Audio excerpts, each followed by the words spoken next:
आइए students start करते हैं अपनी आज की क्लास, जिसमें हम शुरू करने वाले हैं कॉम्पिटिटिव एग्जाम मैथ्स का एक बिल्कुल नया टॉपिक जिसका नाम है compound interest. So students, simple interest अच्छे से समझ लेने के बाद अब बारी आ गई है कंपाउंड इंटरेस्ट की, जिसमें आज की क्लास में मैं आपको कंपाउंड इंटरेस्ट का इंट्रोडक्शन और बेसिक फॉर्मूले करवाने वाला हूं। सो स्टूडेंट्स, आइए समझते हैं कंपाउंड इंटरेस्ट को और ये भी देखते हैं कि सिंपल इंटरेस्ट से ये किस तरह से अलग होता है। सो स्टूडेंट्स, सबसे पहले आपको यह पता होना चाहिए कि कंपाउंड इंटरेस्ट और सिंपल इंटरेस्ट में क्या फर्क होता है, जो कि मैंने सिंपल इंटरेस्ट की जो इंट्रोडक्शन क्लास थी उसमें आपको बताया भी था। लेकिन आपको इन फॉर्मूले के जरिए आज मैं दोबारा बताने वाला हूं कि फर्क क्या है। चलिए सबसे पहले हम डेफिनेशन पढ़ लेते हैं कंपाउंड इंटरेस्ट की। तो आप देख सकते हैं स्टूडेंट्स, डेफिनेशन में लिखा है when the interest of the first year is added to the principal and the amount thus obtained itself becomes the principal for the second year। तो कहने का मतलब स्टूडेंट्स, हमने सिंपल इंटरेस्ट जब पढ़ा था तो ये समझ लिया था कि एक प्रिंसिपल होता है। मान लेते हैं कोई भी अमाउंट आपको प्रिंसिपल दिया हुआ है, ठीक है, सिंपल इंटरेस्ट पढ़ते समय आपको प्रिंसिपल दिया हुआ है और उसी प्रिंसिपल पे, सेम प्रिंसिपल पे हर साल इंटरेस्ट लगता था, ठीक है। तो प्रिंसिपल हमेशा सेम रहता था उसमें, चाहे आप 10 साल के लिए लोन ले लो, चाहे आप 5 साल के लिए ले लो या और किसी टाइम के लिए ले लो, लेकिन उसमें क्या होता था, प्रिंसिपल हमेशा सेम रहता था और जो भी हम इंटरेस्ट वगैरह जो भी कमाते थे वो इसी प्रिंसिपल के ऊपर होता था। क्या ये बात सही है? लेकिन स्टूडेंट्स, कंपाउंड इंटरेस्ट में बस इतना फर्क है, जब कंपाउंड इंटरेस्ट का आप क्वेश्चन करेंगे तो जो प्रिंसिपल होगा वो बदलता जाएगा, हर साल बदलेगा प्रिंसिपल। अब हर साल कैसे बदलेगा? देखिए, प्रिंसिपल हर साल ऐसे बदलेगा कि अगले साल का जो अमाउंट होगा, देखिए अमाउंट क्या होता है, प्रिंसिपल प्लस इंटरेस्ट, अमाउंट का मतलब यही होता है। तो अगले साल ये कुछ अमाउंट में चेंज हो जाएगा। मान लेते हैं अभी ये 11,000 रुपए हो गया, ठीक है, एक साल बाद 11,000 रुपए हो गए, तो अगले साल का जो इंटरेस्ट होगा वो इस 11,000 पे उठाया जाएगा, इस 11,000 पे लगाएंगे। कहने का मतलब स्टूडेंट्स, प्रिंसिपल तो बदल गया। तो यही इसकी डेफिनेशन बनती है। कहने का मतलब आप देख सकते हैं, when the interest of the first year, मतलब पहले साल का जो इंटरेस्ट है उसको ऐड किया जाता है प्रिंसिपल में। तो इंटरेस्ट और प्रिंसिपल को जब ऐड किया जाता है तो इसका मतलब एक साल बाद जितना अमाउंट बना वो आ गया। And the amount thus obtained, मतलब जो अमाउंट आया, itself becomes the principal for the second year, वही अमाउंट दोबारा से प्रिंसिपल बन गया अगले साल का। एंड दिस गोज ऑन, मतलब ये चीज जो है वो आगे बढ़ती रहेगी जितना समय आपको दिया गया है क्वेश्चन के हिसाब से। ठीक है स्टूडेंट्स, तो कंपाउंड इंटरेस्ट जानना इसलिए भी जरूरी है क्योंकि आजकल प्रेजेंट डे में आप देखेंगे कि जितने भी लोन दिए जाते हैं वो बैंक के थ्रू कंपाउंड इंटरेस्ट पे ही दिए जाते हैं। सिंपल इंटरेस्ट का जो फंडा है वो आजकल नहीं फॉलो किया जाता है, हालांकि पढ़ाया जरूर जाता है ताकि कभी कुछ केसेस में अगर सिंपल इंटरेस्ट को फॉलो करना पड़ जाए तो आपको वो भी पता हो। ठीक है स्टूडेंट्स, तो कंपाउंड इंटरेस्ट की जो सीरीज है ये थोड़ी लंबी चलने वाली है क्योंकि क्वेश्चन जो बनते हैं ज्यादातर इसी में से बनते हैं। ठीक है, क्योंकि कंपाउंड इंटरेस्ट और सिंपल इंटरेस्ट, ये जो टॉपिक आज मैं कराने वाला हूं, स्टार्ट कर रहा हूं, वो कंपाउंड इंटरेस्ट का भले ही है, लेकिन इसमें सिंपल इंटरेस्ट के ऊपर भी क्वेश्चन आएंगे, इन पे दोनों के ऊपर क्वेश्चन आएंगे। मतलब एक ही क्वेश्चन में सिंपल इंटरेस्ट और कंपाउंड इंटरेस्ट दोनों होंगे, जो कि सिंपल इंटरेस्ट वाले टॉपिक में नहीं था, याद होगा आपको, उसमें आपने कंपाउंड इंटरेस्ट का नाम भी नहीं सुना, लेकिन इसमें आप सुनोगे और कुछ ऐसी थ्योरम्स भी होंगी जो आपको डायरेक्ट रिलेट कराएंगी इन दोनों को। चलो अब हम देखते हैं कुछ फॉर्मूले। स्टूडेंट्स, आप यहां पे देख सकते हैं फॉर्मूले। सबसे पहला जो फॉर्मूला है वो किस चीज का है, कंपाउंड इंटरेस्ट। तो कंपाउंड इंटरेस्ट अगर आपको निकालना है तो उसका फॉर्मूला स्टूडेंट्स ये है। अब यहां पे क्या लिखा हुआ है, सबसे पहले ब्रैकेट के बाहर प्रिंसिपल लिखा हुआ है, उसके बाद यहां पे एक ब्रैकेट लगाया हुआ है जिसमें लिखा हुआ है 1 plus R upon 100। R upon 100 मतलब ये R% आपको दिया जो रेट होता है, ये तो आपको पता ही लग गया होगा अभी तो। ब्रैकेट बंद करके जो पावर लगी हुई है, देखिए ये जो पावर लगी है स्टूडेंट्स, ये हो गया टाइम, ठीक है ना, ये टी लगाया हुआ है मैंने, तो ये टाइम की जगह अगर मान लो 2 साल दिया हुआ है आपको तो यहाँ पे 2 लगाना है, अगर 3 साल दिया हुआ है तो आपको यहाँ पे 3 लगाना है। तो इस तरह से आपको आगे बढ़ाना है। माइनस प्रिंसिपल, माइनस प्रिंसिपल क्यों बताता हूं। देखिए उससे पहले आप ये देखिए कि अमाउंट का फॉर्मूला देखो, अमाउंट का फॉर्मूला भी है इसमें, है ना। अभी तक अमाउंट का हमने सिर्फ एक फॉर्मूला देखा था कि प्रिंसिपल में इंटरेस्ट प्लस कर दो तो अमाउंट आ जाता है, लेकिन कंपाउंड इंटरेस्ट के हिसाब से एक फॉर्मूला है, सिंपल सा फॉर्मूला है, ऊपर वाले फॉर्मूले को ही नीचे कॉपी कर दो तो ये अमाउंट हो जाता है। आप देख लो, बिल्कुल एकदम कॉपी है, ऊपर के नीचे बिल्कुल सेम। तो अगर आपको अमाउंट निकालने के लिए बोल दे क्वेश्चन में तो आप ये वाला फॉर्मूला लगा देना, अगर आपको कंपाउंड इंटरेस्ट निकालने के लिए बोलता है तो आपको ये वाला फॉर्मूला माइनस प्रिंसिपल करना है। अब माइनस प्रिंसिपल क्यों किया, अब आपको समझ आ गया होगा। जब ये अमाउंट है तो उसमें से प्रिंसिपल माइनस कर दो तो कंपाउंड इंटरेस्ट नहीं आ जाएगा। अब सोचो ध्यान से, कुछ नया नहीं है, वही चीज है ना। तो अमाउंट में से प्रिंसिपल को माइनस कर दो तो जो इंटरेस्ट होता है वो आ जाता है। तीसरा फॉर्मूला भी बिल्कुल सेम है जो पहले आप सिंपल इंटरेस्ट में पढ़ चुके हो। ये क्या फॉर्मूला है, प्रिंसिपल प्लस कंपाउंड इंटरेस्ट। तो जो कंपाउंड इंटरेस्ट आया है उसमें अगर आप प्रिंसिपल को जोड़ दोगे तो आपका अमाउंट आ जाएगा।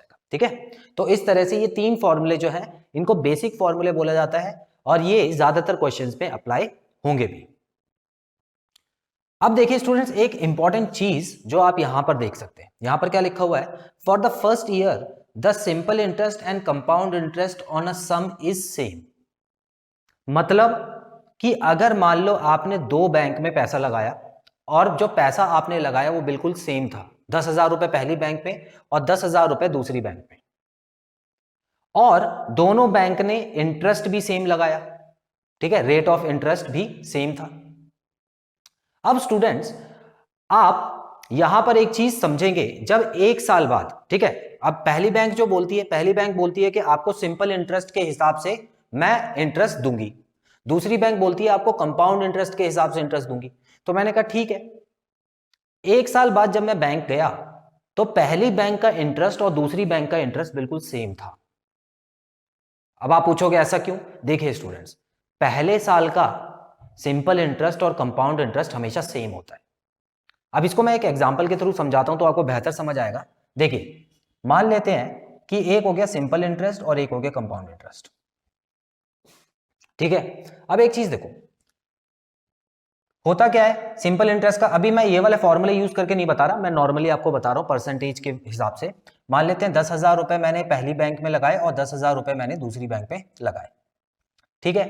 एक साल हो गया, उन दोनों बैंक ने मुझे बोल दिया था कि 10% का इंटरेस्ट लगेगा, 10% का इंटरेस्ट आपको मिलेगा, ठीक है ना, इतने पैसे आपको मिल जाएंगे 10% एडिशनल, ठीक है। अब उसके बाद क्या हुआ स्टूडेंट्स, यहां पर मैंने एक साल बाद देखा कि 10% 10,000 का क्या होता है 1,000, तो मेरा जो अमाउंट बन गया टोटल 11,000 रुपए बन गया।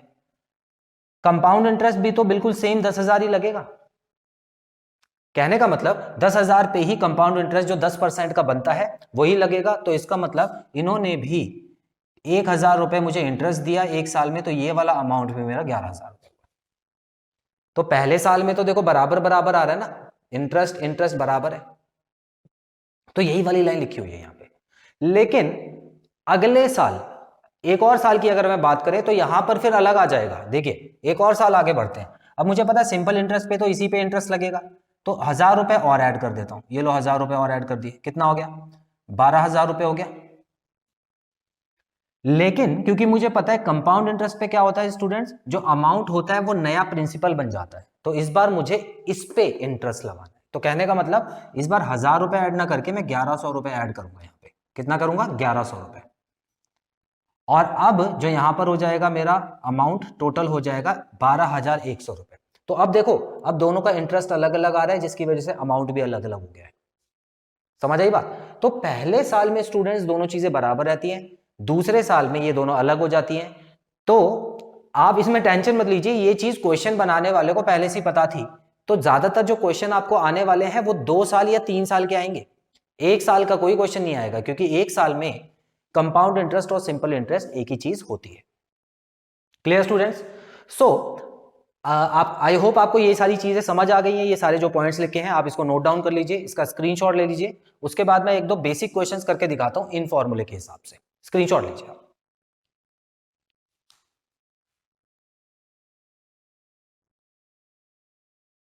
तो आइए स्टूडेंट्स बढ़ते हैं पहले क्वेश्चन की तरफ। क्वेश्चन में लिखा है ₹10,000 is borrowed at compound interest at 5% per annum. ठीक है, तो मुझे पता है ये क्या दिया हुआ है, क्योंकि बोरोड लिखा हुआ है तो इसका मतलब है ये प्रिंसिपल है, ठीक है। और रेट ऑफ इंटरेस्ट क्या चल रहा है 5% पर एनम, और टाइम भी दिया हुआ है 2 years. Find the compound interest, आपको अमाउंट निकालना है कि कितने का कंपाउंड इंटरेस्ट बना होगा। तो स्टूडेंट्स आइए शुरू करते हैं। तो यहां पर आप देख सकते हैं कंपाउंड इंटरेस्ट का फॉर्मूला पहले लिखने जा रहा हूं मैं, जो कि होता है P ब्रैकेट में 1 प्लस R अपॉन 100, और यहां पे हम लिखेंगे पावर T। उसके बाद माइनस P करना भी जरूरी है, क्योंकि ये तो अमाउंट का फॉर्मूला होता है और अमाउंट में से P माइनस करके ही कंपाउंड इंटरेस्ट आएगा। ठीक है, अब देखिए सॉल्व कैसे करना है आपको।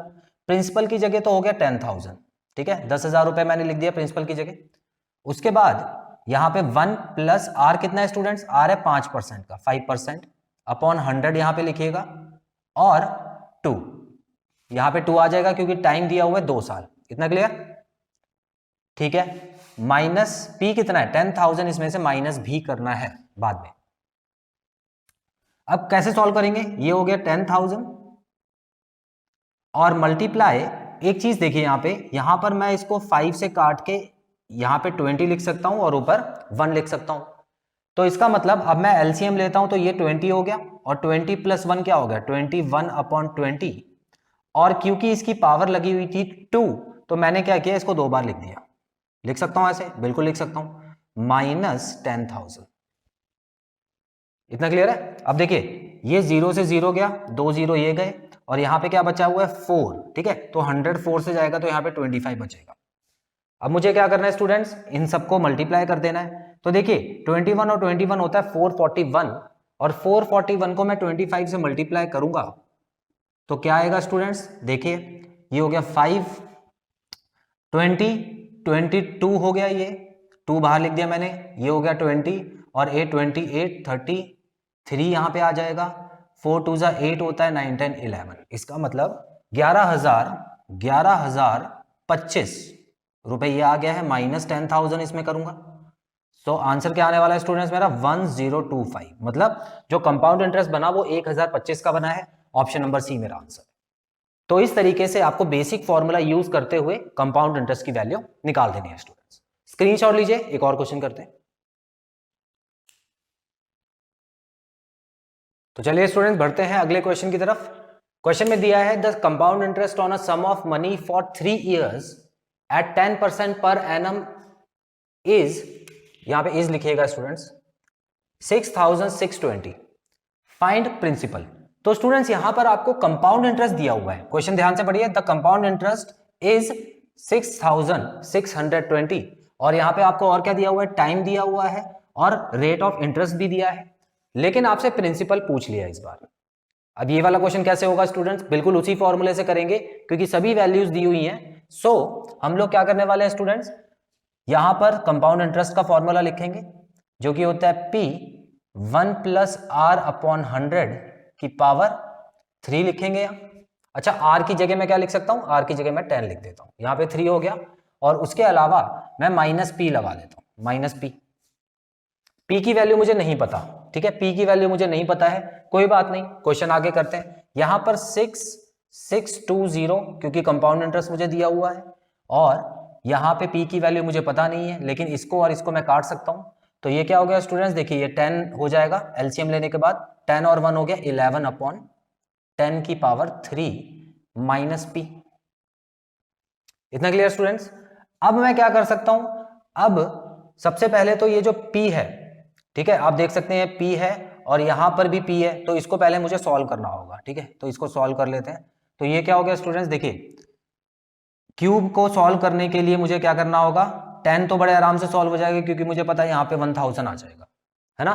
तो 10 का क्यूब क्या होता है 1000 हो गया, लेकिन 11 का क्यूब क्या होता है, 11 का स्क्वायर होता है 121, ठीक है, 121 होता है, और इसका क्यूब क्या होगा स्टूडेंट्स, देखिए इसको मैं 11 से और मल्टीप्लाई कर देता हूं तो ये हो गया 1 और ये हो गया 2, 2 प्लस 1 होता है 3, तो यहाँ पे 3 लिख दिया, उसके अलावा यहाँ पर दोबारा 3 आ जाएगा और यहाँ पे फिर 1 आ जाएगा, तो 1331 हो गया, यहाँ पे क्या हो गया 1331 माइनस पी हो गया। अब क्या मैं, देखिए यहां पर भी P है और यहां पर भी P है, तो मैं P को आगे से हटा के पीछे भी लिख सकता हूं, तो ये लो यहां पर दोनों P वाले नंबर हो गए। अब मैं इसका एलसीएम ले सकता हूं, 6620 is equal to 1331 upon 1000। LCM लेने पर देखिए एलसीएम लेने पर इसके नीचे तो 1 लगा हुआ है, क्या लगा है 1 लगा है, ये तो P हो गया, इसके बाद माइनस ये भी क्या हो जाएगा 1000 हो जाएगा। ठीक है, अब मैं क्या करने वाला हूँ 6620 इज इक्वल टू, इसमें से माइनस कर देता हूँ 331P अपॉन 1000 हो गया। अब एक चीज देखिए स्टूडेंट्स, क्या आपको इस नंबर में और इसमें कोई रिलेशन नजर आ रहा है? बिल्कुल आ रहा है, क्योंकि ये वाला नंबर जो है ये इसका डबल लग रहा है। देखिए 2 आ गया 1 की जगह और 6 आ गया 3 और 3 की जगह, है ना, डबल है ना, तो मैं इसको काट के 20 लिख दूं और 1000 यहाँ पे मल्टीप्लाई करके क्या आ गया, P की वैल्यू आ गई 20,000। तो इसका मतलब प्रिंसिपल क्या लगाया होगा, 20,000 रुपए लगाया होगा। तो ऑप्शन क्या है, option number A. Clear students? तो इस तरह से आपको करना है। इसको एक और तरीके से आप कर सकते थे, चाहते तो आप क्या करते, पहले तो अमाउंट का फॉर्मूला लगा देते, अमाउंट का बस इतना होता है, ठीक है, और उसके बाद उसमें से जो कंपाउंड इंटरेस्ट है अमाउंट में से माइनस करके भी प्रिंसिपल निकल सकता था। तो आप वो दूसरा जो मेथड है वो खुद आप ट्राई करके देख सकते हैं, आपका आंसर बिल्कुल आएगा स्टूडेंट्स। तो आई होप आपको ये वाला कॉन्सेप्ट क्लियर है। तो आज की क्लास में बस इतने ही क्वेश्चन करवाऊंगा, क्योंकि ये क्लास बहुत लंबी हो जाएगी अगर ज्यादा क्वेश्चन करते हैं। तो बेसिक इंट्रोडक्शन मैंने आपको दिया है और इन फॉर्मूलों को कैसे यूज किया जाता है वो भी आपको बता दिया है। अगली क्लास में मैं आपके लिए बेसिक कॉन्सेप्ट से रिलेटेड ही कुछ क्वेश्चंस लाऊंगा, जिसमें हम प्रैक्टिस क्वेश्चंस अच्छे से करेंगे स्टूडेंट्स। तो आई होप आज की क्लास में पढ़ाई गई सारी चीजें आपको क्लियर है और कोई भी डाउट नहीं है। सो बहुत जल्द मिलते हैं अपने अगले पार्ट में। Till then take very good care of yourselves, have a nice time, God bless you, bye bye.